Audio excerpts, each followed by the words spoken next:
আসসালামু আলাইকুম, বিসমিল্লাহির রহমানির রহিম। আজকে সংখ্যা পদ্ধতির গুরুত্বপূর্ণ এক ধরনের অঙ্ক এমসিকিউ সমাধান করব এবং বিভিন্ন চাকরির পরীক্ষায় এই ধরনের অঙ্ক হরহামেশা দিয়ে থাকে। সাধারণত অঙ্কগুলো লিখিত ফরম্যাটে হওয়ার কারণে আমরা যখন প্রিলিমিনারিতে আসে তখন এর শর্টকাটটা আমরা না জানার কারণে সঠিকভাবে উপস্থাপন করতে পারি না। কিন্তু শর্টকাটটা যদি আমরা এই ধরনের অঙ্ক জেনে থাকি তাহলে 2-5 সেকেন্ডের ভিতরেই এই ধরনের অঙ্কগুলো আমরা সমাধান করতে পারি। তো অঙ্কটা আসলে সংখ্যা পদ্ধতি থেকে নেওয়া হলে সমীকরণের এক ধরনের অঙ্ক। আমি যে অঙ্কটি এখন আপনাদের জন্য সিলেক্ট করেছি এই অঙ্কটি 37তম বিসিএস প্রিলিমিনারি পরীক্ষায় আসছে। অঙ্কটি এমন, 2 অঙ্ক বিশিষ্ট একটি সংখ্যা অঙ্ক দ্বয়ের স্থান বিনিময় করার ফলে 54 বৃদ্ধি পায়। অঙ্ক দুটির যোগফল 12 হলে সংখ্যাটি কত? এখন এরকম অঙ্ক আপনারা যারা চাকরির পরীক্ষা বিভিন্ন দেন বিভিন্ন সময় আপনাদের ফেস করতে হয়। এখন অঙ্কটি আমরা যদি একটু বোর্ডে নিয়ে যাই, বোর্ডে লেখা আছে কি আপনারা দেখতে পাচ্ছেন, 2 অঙ্ক বিশিষ্ট একটি সংখ্যা অঙ্কদ্বয়ের স্থান বিনিময়ের ফলে 54 বৃদ্ধি পায়। অঙ্ক দুটির যোগফল 12 হলে সংখ্যাটি কত? ক নম্বর অপশনে দিয়ে আছে 57, খ নম্বরে দিয়ে আছে 75, গ নম্বরে 39 আর ঘ নম্বরে দিয়ে আছে 93। এখন এই যে অঙ্ক, এটা মূলত একটা লিখিত পরীক্ষার অঙ্ক এবং বিভিন্ন ব্যাংকের অসংখ্য ব্যাংকের লিখিত পরীক্ষায় এই টাইপের অঙ্ক বারবার আসছে। এমনকি বিসিএস লিখিত পরীক্ষায়ও এই ধরনের অঙ্ক অনেকবার দিয়েছে। তো আসলে কিভাবে এই অঙ্কটাই আমরা 5 সেকেন্ডে সমাধান করব সে সম্পর্কে একটু আলোচনা করা যায়। যেহেতু আজকে আমরা শুধুমাত্র এই অঙ্কটি শর্টকাট শিখবো, অতএব শর্টকাট শেখার জন্য যতটুকু প্রয়োজন আমরা শুধু ততটুকুই দিব। এবং কারো যদি এই অঙ্কের ডিটেলস বা বিস্তারিত প্রয়োজন হয়, এই অঙ্ক ডিটেলস বা বিস্তারিত সমীকরণ নামে আমাদের অধ্যায়ের যেখানে ভিডিও সেট করা আছে সেখানে যদি আপনি যান, এই অঙ্কের ভিডিও দেখে আপনি ডিটেলস বা বিস্তারিত বুঝতে পারবেন। তো আজকে শুধু আলোচনার বিষয়টি হচ্ছে শর্টকাটে কিভাবে করবো 5 সেকেন্ডে। তো প্রথমেই আমাদের বিষয়টি বুঝতে হবে যে 2 অঙ্ক বিশিষ্ট একটি সংখ্যা, মানে একটা সংখ্যা 2 অঙ্কের হতে পারে, 1 অঙ্কের হতে পারে, 3 অঙ্কের হতে পারে, 4 অঙ্ক, 5 অঙ্ক ইত্যাদি হাজার অঙ্কের সংখ্যা হতে পারে। কিন্তু এখানে যে অঙ্কটি বলা আছে সেটি হচ্ছে 2 অঙ্ক বিশিষ্ট একটি সংখ্যা এবং ওই যে দুটি অঙ্ক তাদের যখন স্থান বিনিময় করা হবে, আপনার স্ক্রিনে দেখতে পাচ্ছেন অঙ্কটি, যখন স্থান বিনিময় করা হবে তখন 54 বৃদ্ধি পাবে। অঙ্ক দুটির যোগফল 12 হলে সংখ্যাটি কত? নিচে 4টা অপশন দেওয়া আছে। এখন আমরা যদি প্র্যাকটিক্যালি একটা উদাহরণ দেই আসলে অঙ্কটা কেমন ভাবে, ধরেন একটা অঙ্ক হচ্ছে গিয়ে 15। এখন এই অঙ্কটি 15 আমি ধরে নিলাম 15 হচ্ছে 2 অঙ্ক বিশিষ্ট একটি সংখ্যা এবং একটি অঙ্ক 1 এবং একটি অঙ্ক 5। অঙ্কদ্বয় যখন স্থান বিনিময় করবে তখন স্থান বিনিময় করা মানে উল্টে যাবে। 5 এখানে আসছে, 1 এখানে আসছে, এই যে স্থান বিনিময় করছে। এখন দেখেন তো স্থান বিনিময়ের ফলে আগে ছিল 15 আর এখন হয়েছে 51। এর ফলে এর ফলে 15 থেকে 51 বৃদ্ধি পেয়েছে না? কত বৃদ্ধি পেয়েছে? 36। মানে আমরা এখানে এটুকুর জন্য বলতে পারি 2 অঙ্ক বিশিষ্ট একটি সংখ্যা অঙ্কদ্বয় যখন স্থান বিনিময় করলো, তখন স্থান বিনিময় করছে মানে স্থান বিনিময় করে 5 এখানে আসছে, 1 এখানে আসছে, তখন তাদের ভিতরে 36 বৃদ্ধি পায়। সংখ্যাটি কত?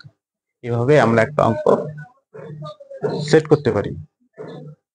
সেট করার কি আছে, যে 2 অঙ্ক বিশিষ্ট সংখ্যা আমরা প্র্যাকটিক্যালি দেখছি সেটা 15, অঙ্কটা যখন স্থান বিনিময় করলো তখন সেটা 51 হয়েছে। এখন এটা কি হবে? সমাধান 36 বৃদ্ধি পেল। অঙ্কটি কিভাবে আমরা করব সে সম্পর্কে আমরা একটু দেখে নিই। এখন এখানে যে অঙ্কটি দেওয়া আছে সেটা হচ্ছে বলছে 2 অঙ্ক বিশিষ্ট একটি সংখ্যা অঙ্কদের স্থান বিনিময়ের ফলে 54 বৃদ্ধি পায়। হ্যাঁ, আমরা শর্টকাটে কি করব? শর্টকাটে কিন্তু আমরা শর্টকাটে কি করব, এই যে এখানটায় 2 অঙ্ক বিশিষ্ট একটি সংখ্যা অঙ্কদের স্থান বিনিময়ের ফলে 54 বৃদ্ধি পায়, এই যে 54 বৃদ্ধি পায় বলছে, এটা হচ্ছে গুরুত্বপূর্ণ। যখন যখন 54 বৃদ্ধি পায় বলছে, এই যে 54 বৃদ্ধি পায় বা হ্রাস পায় এরকম সংখ্যার ইন্ডিকেটর। শর্টকাটে যখন আমরা করব তখন হচ্ছে গিয়ে এইগুলো হচ্ছে আমার ইন্ডিকেটর। এই পুরো অঙ্কের ভিতরে এরকম বৃদ্ধি পায় বা হ্রাস পায় কথা থাকতে হবে। যখনই থাকবে তখন তাদের কি করব, আমি যখন থাকবে তখন এটা পাবো, তখন তাকে আমি চোখ বন্ধ করে সবসময় ওই বৃদ্ধি পায় বা হ্রাস পায় সংখ্যাটা 9 দ্বারা ভাগ করব। কত দ্বারা ভাগ করব? 9 দ্বারা। তাহলে 54 9 দিয়ে ভাগ করলে ভাগফল হবে 6। এখন আমার এখানে এই যে 6টা পেয়েছি, যে শর্টকাটে করতেছি, আমরা কি করব, অপশন টেস্টে চলে যাব। যে এই 6, এই ক, খ, গ, ঘ, এই 4টি অপশনের ভিতরে কাদের পার্থক্য 6? যেমন ক নম্বরে আমার ছিল 51, মানে 5 আর 1। এখন 5 আর 1, 5 থেকে 1-এর ব্যবধান হচ্ছে 4, মানে 6 হচ্ছে না। খ নম্বরে অপশনে ছিল হচ্ছে 61, 61, মানে 6 থেকে 1 ব্যবধান করলে কত হবে, বিয়োগ করলে 5, মানে এটাও হচ্ছে না। গ নম্বরে আছে হচ্ছে এখানে কত,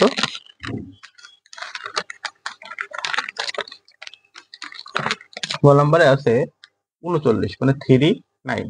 এখন 3 এবং 9 এর পার্থক্য কত হবে, এর পার্থক্য 6, মানে এটা ঠিক আছে। আবার ঘ নম্বরে আছে 93, তাহলে 9 থেকে 3 বাদ দিলে এদের পার্থক্য 6, মানে চোখ বন্ধ করে ক এবং খ এই দুটো বাদ, মানে এই দুটো এই অঙ্কের উত্তর হতে পারছে না। কেন হতে পারছে না? কারণ যেহেতু আমি বলছি যে আমাদের অঙ্কের মূল ইন্ডিকেটর এখানে বৃদ্ধি পায় বা হ্রাস পায় ওই কথাটি, অতএব এখানে 54 বৃদ্ধি পায়, মানে ওই 54কে 9 দ্বারা ভাগ করলাম। সবসময় আমরা কি করতে হবে, 9 দ্বারা ভাগ করতে হবে। 54 9 দ্বারা ভাগ করলে ফলাফল হবে 6। এখন এই প্রত্যেকের ভিতরে ব্যবধান দেখবো যে কার ব্যবধান 6 হয়। প্রথম দুটির ব্যবধান যেহেতু 6 হয়নি, ওই দুটো বাদ। এই দুটির ব্যবধান যেহেতু 6 হয়েছে, তাহলে এই দুটো থেকে আমাকে নিতে হবে। এখন এটা বাদ। কেন বাদ? কারণ ওই যে বলছে যে 54 বৃদ্ধি পায়, তাহলে অবশ্যই সংখ্যাটি ছোট। এখন 39 আর 93, 39 এবং 93 এই দুজনের ভিতর থেকে উত্তর আমাদের গ নাম্বার। কেন গ নাম্বার? কারণ যেহেতু 54 বৃদ্ধি পায় অঙ্কটি, অত অবশ্যই সংখ্যাটি 54 থেকে কম ছিল এবং ছোট সংখ্যা ছিল, অর্থাৎ 93 হবে না, সংখ্যাটি হবে 39। এখন এই অঙ্ক 5 সেকেন্ডের ভিতরে আমার করা সম্ভব। কিভাবে সম্ভব? পরীক্ষা হলে প্রথমে আমি দেখবো এখানে 54 বৃদ্ধি পায়, অর্থাৎ 54কে 9 দিয়ে ভাগ করবো, 9 দিয়ে ভাগ করলে 6। আর অপশন গুলো দেখবো যে কাদের দুইটার ব্যবধান 6, যাদের দুইটার ব্যবধান 6 তো সেখানেই হবে। এখন আমরা একটু শুদ্ধি পরীক্ষা করে দেখি যে আমাদের ঠিক আছে কিনা। এখন এই হচ্ছে 39, এই হচ্ছে 39, আর 54 বৃদ্ধি পায়, মানে 54 যোগ করে দিলাম, তাহলে 9 আছে 13, 93। এই যে এখানে কত হচ্ছে 93, মানে আগে ছিল হচ্ছে 39 আর এখন হচ্ছে 93, এদের দুটো পার্থক্য ফলাফল হচ্ছে 54। তাহলে উত্তর আমাদের গ নম্বর। এটা ক্লাস আমরা একটু দেখে নিই কিভাবে শর্টকাটে করবো। প্রথমে অঙ্কটি পড়লাম, মূল ইন্ডিকেটর এখানে বৃদ্ধি পায় বা হ্রাস পায়, এখানে কত বৃদ্ধি পায় আছে, 54 বৃদ্ধি পায়। অতএব এখানে চোখ বন্ধ করে যত বৃদ্ধি পাক আর হ্রাস পাক না কেন সবসময় আমাকে 9 দ্বারা ভাগ করতে হবে। 9 দ্বারা ভাগ করে ভাগফল হচ্ছে আমাদের 6। এখন এই পার্থক্যগুলোর ভিতর দেখবো যে কাদের পার্থক্য, দুজনের পার্থক্য 6। যেমন এই দুজনের পার্থক্য 4 হয়েছে, এই দুজনের পার্থক্য 5 হয়েছে, এই দুজনের পার্থক্য 6 হয়েছে, এই দুজনের পার্থক্য 6 হয়েছে, অর্থাৎ উত্তর আমাদের এইটা দিতে হবে। ধন্যবাদ সবাইকে। এরকম অসংখ্য গুরুত্বপূর্ণ ভিডিও আমাদের চ্যানেলে আছে। নতুন হয়ে থাকে অবশ্যই সাবস্ক্রাইব করে রাখবেন এবং পাশে রাখা বেল আইকনটি বাজিয়ে দিবেন, লাইক কমেন্ট শেয়ার করবেন। ধন্যবাদ সবাইকে। আসসালামু আলাইকুম।